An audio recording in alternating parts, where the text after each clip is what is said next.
کافر یہ کہتے تھے، قرآن کریم میں جگہ جگہ اللہ نے نقل کیا، جب ہم مر جائیں گے مٹی ہو جائیں گے، گل سڑ جائیں گے، مٹی ہمیں کھا جائے گی، تو ہم کیسے دوبارہ زندہ کیے جائیں گے؟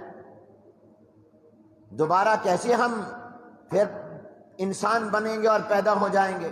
تو قرآن نے اس کا جواب دیا کہ جو اللہ پہلی مرتبہ پیدا کرنے پر قادر ہے وہ دوبارہ پیدا کرنے پر بھی قادر ہے۔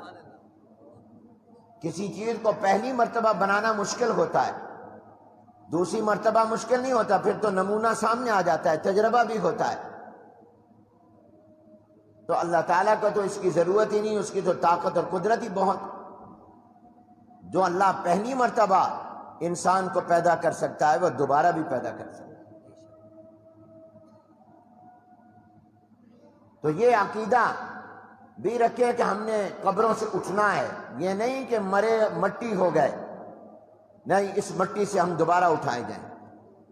قرآن کریم میں یہ آیت مبارکہ موجود ہے کہ جب تم کسی کو دفن کرو اور اس کی قبر میں مٹی ڈالو تو پہلی مرتبہ جو مٹی کی ڈالو کسی کی قبر میں، تو یہ آیت کا پہلا حصہ پڑھو، منہا خلقناکم، اسی مٹی سے ہم نے تم کو پیدا کیا۔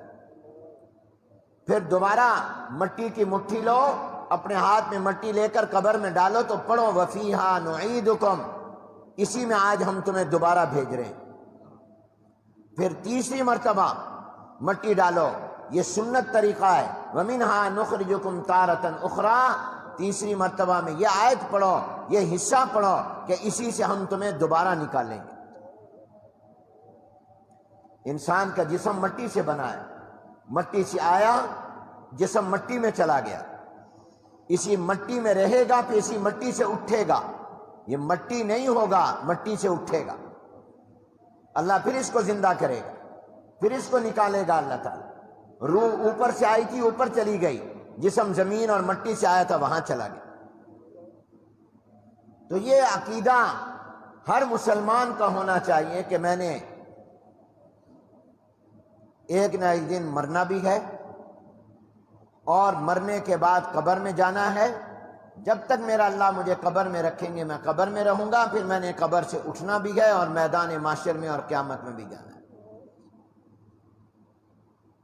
اور وہاں پہ حساب کتاب ہوگا۔ یہ دنیا کی زندگی کے دن رات صبح و شام کا ہم میں سے ہر ایک کو حساب دینا ہوگا، اللہ تعالیٰ کے سامنے کھڑا ہونا ہوگا۔ اللہ تعالیٰ کی بارگاہ میں اور عدالت میں ہم سب کو حاضر ہونا ہوگا، اللہ ہمیں اس میں کامیاب کر دے اور ایسی زندگی گزارنے والا بنائے کہ ہم اس میں کامیاب ہو جائیں۔